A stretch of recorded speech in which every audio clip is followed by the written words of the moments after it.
자, 20세기 교회사적으로 여러분 가장 중요한 사건 뭔지 아세요? 오순절 성령운동의 약진입니다. 여러분, 오순절 그러면 우리가 교파 또 무슨 주의 이렇게 생각을 하는데, 여러분 오순절은요 교파도 주의도 아니고요, 여러분 성령운동, 운동적 개념인 거예요. 자, 여러분 20세기 초에 오순절 기독교 인구가 1%밖에 안 됐거든요. 근데 오늘날 몇 퍼센트냐? 26%로 급성장을 했어요. 자, 고든 코넬 신학교 기독교 세계연구센터에서 글로벌 크리스천니티라고 하는 책을 작년 가을에 발간을 했어요. 100년 동안 개신교 지형이 어떻게 변했나 통계 수치로 아주 자세하게 발표를 했어요. 현재 나라별 개신교 인구 순위가요 1위가 나이지리아예요. 몇 명 있느냐? 크리스찬이 6,200만 명이 있는 거예요. 자, 순서 한번 함께 읽어보도록 하죠. 1위 나이지리아, 2위 미국, 3위 중국, 4위 브라질, 5위 영국, 6위 케냐, 7위 독일, 8위 인도, 9위 인도네시아, 10위 우간다.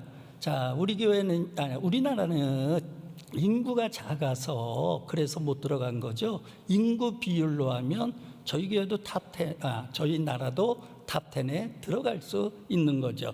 자, 그런데 100년 전 1900년대 초에 나라별 개신교 인구 순서는요 전혀 달라요.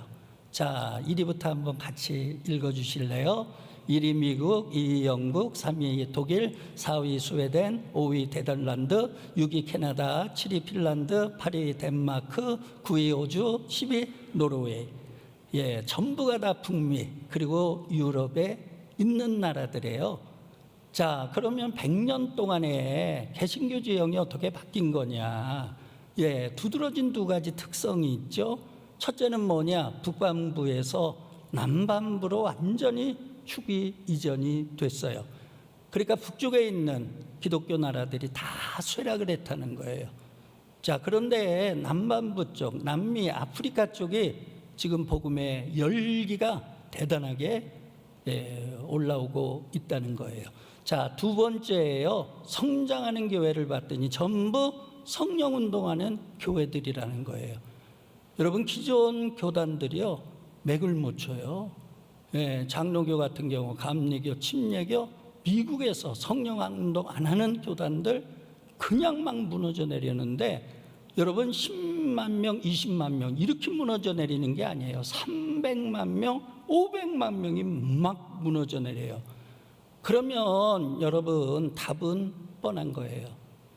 여러분, 우리 교회가 성령운동할 수 있게 된 거 감사하고요. 여러분, 앞으로 성령운동하는 교회로 주님께서 끝까지 이 교회를 붙잡아 주시기를 소망합니다. 그래서 신구교 전체 통계를 보니까요 1위가 캐톨릭이에요. 11억 9,600만 명, 12억 정도 되죠. 세계적으로. 그러면 개신교는 교파별로 나눠봤거든요. 이제 오순절 성령운동하는 그런 교인들이 6억 4천만 명, 개신교 전체 인구 4억 4천만 명으로 하락을 했어요. 그러니까 개신교 전체가 이제 10억 8천, 그러니까 11억 정도 되는데, 그 중에 오순절 교인들이 26%라는 거예요. 자, 그러면 기독교 인구 26%가 어디에 살고 있느냐? 이 아프리카에 살고 있다는 거예요. 그래서 기독교의 중심이 아프리카 성령운동으로 그렇게 완전하게 변화되고 있다 하는 걸 우리가 이제 마음에 좀 간직하고요. 초대교회 세 번째로 이끌어간 교회가 에베소 교회인데, 에베소 교회는요 믿을 때부터 성령 세례를 받은 줄로 믿습니다. 그래서 50년 동안 초대교회를 훌륭하게 이끌어 나간 교회였어요. 자, 그러면 에베소 교회 어떻게 태동이 됐는가 우리가 알아야죠. 자, 사도 바울이 2차, 3차 전도 여행을 가서 복음을 전했죠. 자, 2차 전도 여행에 가가지고 회당에서 유대인들에게만 복음을 전했어요. 자, 두 번째 3차 전도 여행 때는 2년간 체류하면서 오랫동안 두란노 서원에서 날마다 복음을 전했어요. 자, 에베소 지역 빨갛게 이렇게 해놨잖아요. 여러분 봐보세요. 지중해 이게 다 교통이 바다로 연결되어 있는 거거든요. 그러면 에베소라고 하는 게 해상과 해로의 교통 중심지예요. 자, 저기가 오른쪽 왼쪽이 아시아 그리고 유럽이거든요. 그러면 아시아와 유럽이 교역을 할래도 무역을 할래도 다 어디를 거치냐? 에베소를 거치는 거예요. 그러니까 에베소가 그때 당시에 아주 최대의 중심 도시였던 거예요. 자, 그런데 에베소 지역에 문제가 뭐냐? 아주 우상 숭배가 잔뜩한 지역이에요. 아데미 신전, 여신으로서 최고 큰 신전이 거기에 있었고요. 그 다음에 원형극장 굉장했죠. 그리고 아데미 신전뿐만 아니라 여신들 신전이 거기에 줄비하게 있어서 그래서 세계적으로 우상 숭배하는 자들이요 아주 그냥 거기 방문해 가지고 정말 바글바글 됐다. 그렇게 여러분들이 보면 되겠어요. 그래서 에베소 지역에 사도 바울이 가니까 여기를 아시아 선교 거점 지역으로 삼아야 되겠다. 그래서 에베소 교회를 세웠는데 여러분 에베소 교회가요 바울 신학자들에 의하면 그때 당시 메가 처치였다는 거예요. 초대형 교회였다는 거예요. 두 가지로 놀란 거예요. 아니 아주 우상의 속을 정말 신전이 아주 극성을 부리는 그것 때문에 장사하고 그것 때문에 돈이 돌고 그것 때문에 경제가 살아났던 그 도시에서 복음을 전했는데 어떻게 그렇게 큰 교회로 성장할 수 있었을까? 여러분 그건 전적인 성령의 역사인 줄로 믿습니다. 여러분 사람으로는요 여러분 감히 상상할 수 없었을 거예요. 사도 바울도 아마 그 지역에 처음 가가지고 여러분 그런 상상하지 못했을 거예요.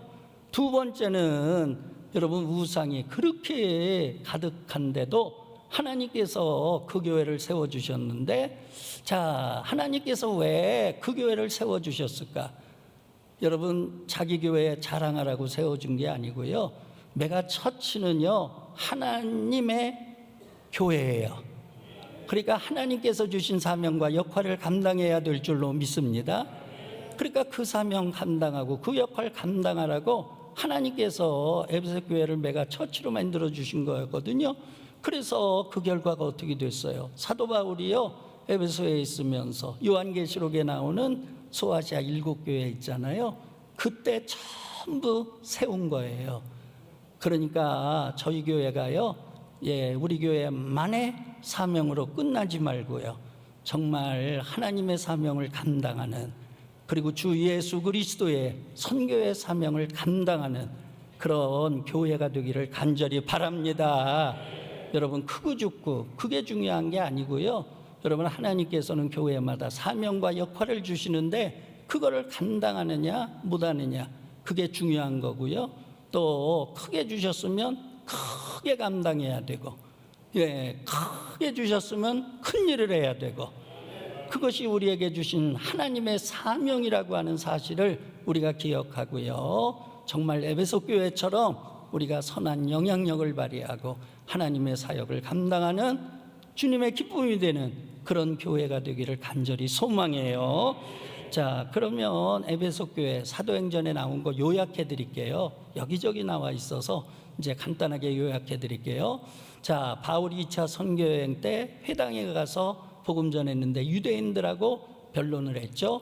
자, 3차 선교여행 때 와서 보니까 정말 전략적 가치가 있는 거예요. 그래서 2년 동안 체류했죠. 사도 바울이 2년 체류했다고 하는 건 다른 지역 10배를 있었다. 그렇게 보면 되는 거예요. 자, 두란노 서원에서 날마다 말씀을 강론하고 이때부터 이방인들에게 복음을 전했죠. 왜 그러냐? 거기는요 앉아 있어도 수많은 나라에서 여신 숭배하러 몰려드는 거예요.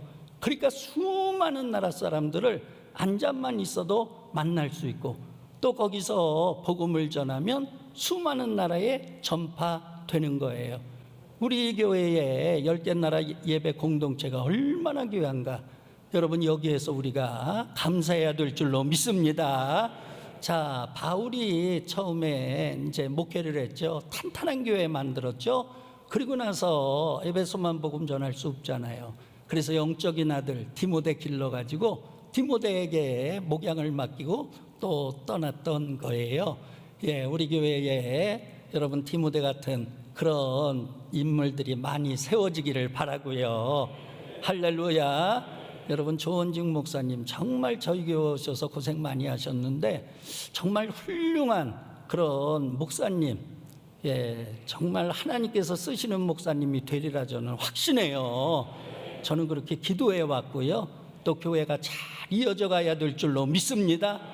그것이 교회의 행복이요, 교인의 행복이요, 저 또한의 행복이라고 생각을 해요. 여러분, 제가 29년 동안 섬겼는데 만약에 이상한 사람이 와가지고 다 허물어뜨린다면 얼마나 허망하겠어요. 제 마음은 얼마나 아프겠어요. 여러분, 그걸 제가 견딜 수 있겠어요? 그런 면에서 정말 우리 교회를 알고 그리고 우리 교회 사역을 이어갈 수 있는 그런 다음 세대들이 분야별로 전문가별로 세워져서 우리 주님을 기쁘시게 하는, 그래서 우리 교회는 영원한 주님의 교회가 되는 그런 축복이 있기를 바랍니다. 그것이 제가 가진 사명이 아닌가 그런 생각을 하고요. 이제는 저는 기도하는 게 정말 잘 내려앉게 기도하고 있는 거예요. 그것이 은혜고 그게 축복인 거죠. 물론 뭐 내려놓는다고 해서 하나님의 사역 내려놓진 않아요. 여러분, 선교에 대한 꿈은 제가 목회 처음부터 갖고 있었기 때문에 그쪽으로 제 삶을 드리려고 그래요. 우리 주님께서 또 그걸 기뻐하시지 않겠나, 주님이 원하면 그런 길을 또 여시지 않겠나, 그렇게 생각을 하고요. 정말 여러분도 기도해 주셔서 제가 선교를 위해서 많이 남은 생애를 기여할 수 있는 그런 은총을 받기를 간절히 소망합니다. 자, 오늘 본문의 이제 내용 보도록 그렇게 하겠습니다. 자, 사도행전 18장 24절에서 25절 말씀 먼저 읽어보도록 하죠. 알렉산드리아에서 난 아볼로라는 유대인이 에베소에 이르니 이 사람은 언변이 좋고 성경에 능통한 자라. 그가 일찍 주의 도를 배워 열심으로 예수에 관한 것을 자세히 말하며 가르치나 요한의 세례만 따름이라. 24절 봐보세요. 아볼로가 먼저 에베소에 가서 말씀 전했죠. 그런데 너무 좋은 사람이에요. 언변이 좋고 성경에 능통한 자예요. 그러니까 모든 게 겸비되어 있는 사람이에요. 근데 한계가 있어요. 주의 도를 배워서 열심으로 예수에 대해서 가르쳤는데 이분이 뭐만 아느냐, 요한의 세례만 아는 거예요. 수준이 그거밖에 안 되는 거예요. 그것밖에 배운 게 없는 거예요. 자, 그러다 보니까 여러분, 에베소 교인들도요 예수님의 세례를 몰라요. 다 요한의 세례만 받은 거예요. 여기서 제가 느끼는 게 지도자만큼 영성이 큰다. 지도자만큼 영적인 크기가 커간다. 할렐루야. 여러분, 아볼로가 얼마나 좋은 사람이에요. 성경이 능통하고 언변 좋고 여러분 성실해요. 그래가지고 아주 말씀도 잘 가르쳤어요. 근데 자기가 갖고 있는 한계 극복할 수 없는 거거든요. 그게 에베소 교회의 수준이 된 거죠. 자, 그러니까 하나님께서 누구를 보냈느냐? 바울을 보낸 거예요. 자, 사도행전 19장 1절에서 7절 말씀 다 같이 읽어보도록 하죠. 아볼로가 고린도에 있을 때에 바울이 윗지방으로 다녀 에베소에 와서 어떤 제자들을 만나 이르되 너희가 믿을 때에 성령을 받았느냐? 이르되 아니라 우리는 성령이 계심도 듣지 못하였노라. 바울이 이르되 그러면 너희가 무슨 세례를 받았느냐? 대답하되 요한의 세례니라. 바울이 이르되 요한이 회개의 세례를 베풀며 백성에게 말하되 내 뒤에 오시는 이를 믿으라 하였으니 이는 곧 예수라 하거늘 그들이 듣고 주 예수의 이름으로 세례를 받으니 바울이 그들에게 안수하며 성령이 그들에게 임하심으로 방언도 하고 예언도 하니 모두 12사람쯤 되었더라. 아멘. 여러분, 오늘 본문에 두 가지 세례가 나오죠. 요한의 세례, 예수님의 성령 세례. 그러면 질문을 합니다. 여러분, 이 두 가지 세례 양자택일일까요? 여러분, 아닙니다. 우리가 너무 한쪽을 강조하면 마치 양자택일 이렇게 강요하는데요, 그거는 성경을 깊이 모르는 분이에요. 왜 그러냐? 여러분, 세례 요한의 사역은 뭐예요? 예수님을 예배하는 사역이에요. 예수님께로 사람들을 인도하려는 사역이에요. 그래서 세례 요한이 외친 게 뭐예요? 천국이 가까웠다는 거예요. 예수님 오신다는 거예요. 그러니까 회개하고 복음을 믿으라는 거예요. 자, 세례 요한의 메시지는 누구가 대상이었어요? 유대인들이 대상이었어요. 유대인이라고 하는 건 하나님의 성민이에요. 하나님 관계가 있는 자들이에요. 하나님 아는 자들이에요. 문제가 뭐예요? 여러분, 하나님 외면하고 하나님 떠나고 그리고 말씀에 불순종하고 악을 행하고 죄악을 밥 먹듯이 하고, 그러니까 모양은 하나님의 성민인데 사는 거는 완전 이방인만도 못해요. 그러니까 우리 세례 요한이 유대인들에게 하나님께로 돌아오라는 거예요. 그러니까 회개라고 하는 건 뭐냐? 하나님께로 돌아오라. 할렐루야. 여러분, 그러니까 유대인들이 깨닫고 돌아왔거든요. 돌아온 자들에게 증표를 줘야 되잖아요. 그래서 요단강에서 물로 세례를 베푼 거예요. 회개케 하기 위한 세례를 베푼 거예요. 그러면 여러분, 세례 요한이 물세례 주고 이걸로 다 끝났다, 완전하다, 여러분 그렇나요? 아니에요. 여러분, 마태복음 3장 11절에 세례 요한이 분명히 말했죠. 다 읽어보도록 하죠. 나는 너희로 회개하기 위하여 물로 세례를 베풀거니와 내 뒤에 오시는 이는 나보다 능력이 많으시니 나는 그의 신을 들기도 감당하지 못하겠노라. 그는 성령과 불로 너희에게 세례를 베풀 것이라. 아멘. 너희로 회개하기 위하여 물로 내가 세례를 베풀었거니와, 여기서 끝나는 게 아니야. 내 뒤에 오시는 이가 있는데 나보다 능력이 많으셔. 그분은 누구냐? 예수라. 그분은 성령과 불로 너희에게 세례를 베풀 것이니라. 할렐루야. 그러니까 여러분, 요한의 세례와 예수님의 세례는요, 양자택일이 아니라 연결해서, 연속선상에서. 그래서 제가 늘 말씀드릴 때 하나님의 구원사라고 하는 큰 시간의 흐름 속에서 성경을 읽어야 곡해되지 않는다, 왜곡되지 않는다, 진리를 바로 알 수 있다. 할렐루야. 여러분, 우리는요 두 가지 세례 다 받은 줄로 믿습니다. 자, 여러분, 신앙생활에서 회개라고 하는 게 얼마나 중요하냐? 아우구스티누스가 다음과 같이 얘기했어요. 성 어거스틴하고 이분하고는 같은 분이에요. 자, 읽어보도록 하죠. 하나님도 못하시는 게 있다. 회개하지 않는 사람은 구원하시지 못한다. 회개하는 사람은 벌하지 못한다. 하나님이 두 가지 못한대요. 회개하지 않는 사람 뭐 하지 못한다고요? 구원받지. 회개하는 사람 뭐 하지 못한다고요? 벌하지 못. 여러분, 그러므로 구원과 회개는요 하나인 줄로 믿습니다. 여러분, 우리가 회개하고 구원받은 줄로 믿습니다. 구원받고 예수 믿고 성령 받은 줄로 믿습니다. 할렐루야.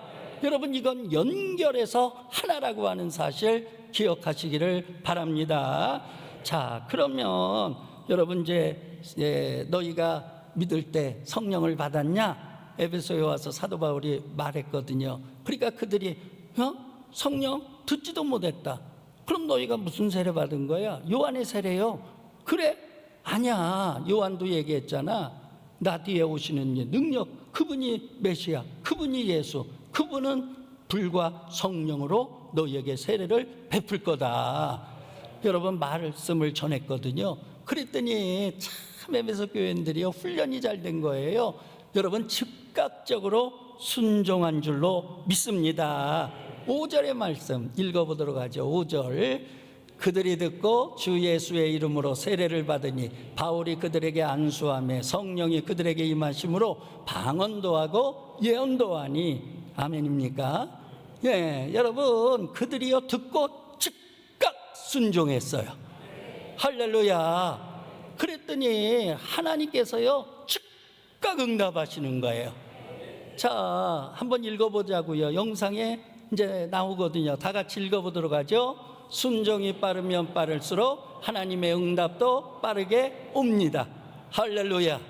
여러분 사도 바울이 예수에 대해서 성령 세례에 대해서 얘기하니까요 그들이요 듣고 순종하는 거예요. 세례를 주시옵소서. 그래가지고 세례하니까요 그날 여러분 성령도 임한 줄로 믿습니다. 여러분 우리가 여기에서 한 가지 교훈 얻어야 될 거, 여러분 에베소 교회 교인들에게 하나님께서 성령을 선물로 주신 거거든요. 자, 왜 그랬을까? 여러분 이들이 예수 믿으면은요 눈앞에 다가오는 게 영적 전쟁이에요. 왜 그러냐? 우상에 속으래요. 우상 숭배하는 자들로 가득 차 있어요. 돈도 그것 때문에 돌고 경제도 그것 때문에 들고 장사도 그것 때문에 하고, 그러면 여러분 영적으로 부닥뜨릴 수밖에 없잖아요. 그러니까 우상 숭배하는 자들하고 영적으로 여러분 영적 전쟁할 수밖에 없어요. 그럴 때 가장 필요한 게 뭐냐? 성령인 줄로 믿습니다. 할렐루야. 그러니까 하나님께서는요 응답을 주실 때 여러분 어떤 응답을 주시느냐? 가장 필요한 걸 주세요. 할렐루야. 그런데 히브리서 4장 16절에도 보니까요 때를 따라 돕는 은혜를 주시나니, 그 때를 따라 돕는 은혜라고 하는 건 필요할 때마다 그때그때마다 하나님 보시기에 필요한 거를 주신다는 거예요. 여러분 하나님은 정말 우리에게 필요한 것을 주시는 하나님이에요. 때로는 내가 원하는 것하고 하나님 원하는 것하고 틀릴 때가 있지만 여러분 길게 보면 또 영적으로 깊게 보면 하나님이 주시는 게 더 필요한 거예요. 할렐루야. 그래서 여러분 봐보세요. 에베소 교회 성도들에게 성령이 임했잖아요. 그러니까 그때부터 바로 성령의 역사가 나타나는데 제가 읽어드릴게요. 하나님이 바울의 손으로 놀라운 능력을 행하게 하시니 심지어 사람들이 바울의 몸에서 손수건이나 앞치마를 가져다가 병든 사람에게 얹으면 그 병이 떠나가고 악귀도 나가니라. 할렐루야. 여러분 성령은 내주의 영이에요. 여러분들 안에 성령이 있는 줄로 믿습니다. 여러분 성령님이 여러분들에게 예수를 주라 시인하게 하신 거예요. 그러니까 예수를 주라 시인하는 자들은 다 성령이 있는 거예요. 내주하는 거예요. 그런데 우리는 착각해요. 그냥 성령님이 들락날락하는, 귀신은 들락날락하는데 성령은요 영원히 내주하세요. 할렐루야. 그러니까 중요한 건 뭐냐? 여러분 성령을 인정하는 거예요. 여러분 성령은 내가 요술 부리는 방망이가 아니에요. 성령은 내가 시키는 대로 하는 게 아니에요. 여러분 성령은 자유로 역사하는 줄로 믿습니다. 성령님은 스스로 역사하는 줄로 믿습니다. 그분이 더 잘하세요. 그러니까 우리가 알 일은요 성령을 풀어놓는 거예요. 여러분 성령을 인정하는 거예요. 성령이여 역사야 주시옵소서. 할렐루야. 여러분 다윗이 영적으로 어려울 때도요 하나님께 울부짖으며 기도한 게 주여 내게서 주의 성령을 거두지 마소서. 거두지 말라는 거는요 안에 있다는 거예요. 있다는 거예요. 여러분 믿는 자들에게 성령이 있음을 여러분 분명하게 고백하시기를 바라고요. 여러분들이 날마다 살아갈 때마다 성령을 인정하시고 앞장 세우시고 성령이여 역사야 주시옵소서. 악한 영들을 물리쳐 주시옵소서. 원수마귀를 물리쳐 주시옵소서. 영적 전쟁에 기죽지 않게 하여 주시옵소서. 패배하지 않게 하여 주시옵소서. 내가 뭘 해야 될지 저는 갈 바를 알지 못합니다. 성령님 미래를 아시고 긴 하나님의 시간대에서 주님은 필요한 걸 아시오니 성령이여 주시옵소서. 필요한 걸 주시옵소서. 때를 따라 순간순간 주시옵소서. 할렐루야. 기도한 대로 될 줄로 믿습니다. 간구한 대로 될 줄로 믿습니다. 성령님 일주일 동안 여러분들과 동행하실 겁니다.